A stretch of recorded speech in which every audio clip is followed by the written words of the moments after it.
அதிமுக கூட்டணியில் இணைய பாமகவுக்கு எடப்பாடி பழனிசாமி அழைப்பு விடுத்துள்ளார். தேசிய ஜனநாயக கூட்டணியில் பாமக இருப்பதாகவும் அதிமுகவுடன் வரும் என்றும் கூறியுள்ளார். தேசிய ஜனநாயக கூட்டணியில் அவங்க இருக்கிறாங்க, நிச்சயம் நம்மோட வருவாங்கன்னு நான் எதிர்பார்க்கிறேன். எடப்பாடி பழனிசாமி இவ்வாறு பேசிய அடுத்த நாளே பாமகவும் கூட்டணி ஆட்சியில் உறுதியாக உள்ளதாக அன்புமணி தெரிவித்துள்ளார். பாமகவின் 37ஆம் ஆண்டு விழாவை ஒட்டி எக்ஸ் பக்கத்தில் பதிவிட்ட அன்புமணி ராமதாஸ், தமிழ்நாட்டை ஆளும் அரசில் பாட்டாளி மக்கள் கட்சியும் பங்கேற்க வேண்டும் என விருப்பம் தெரிவித்துள்ளார். அது நமது உரிமையும் கூட என்று குறிப்பிட்டிருக்கும் அவர், அந்த உரிமையை வென்றெடுப்பதற்கான வெற்றி பயணத்தின் வேகத்தை கூட்டுவோம், ஆட்சி அதிகாரத்தில் நமது உரிமையை வெல்வோம் என்று சூளுரைத்துள்ளார்.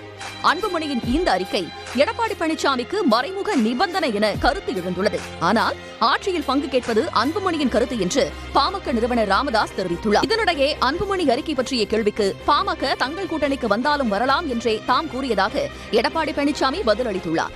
ஆட்சியில் பங்கு என்ற பாமகவின் கோரிக்கை பற்றிய கேள்விக்கு கூட்டணிக்கு வந்தால் பார்க்கலாம் என்றும், தற்போது அவர்கள் கூட்டணியில் இல்லை என்றும் பதிலளித்தார்.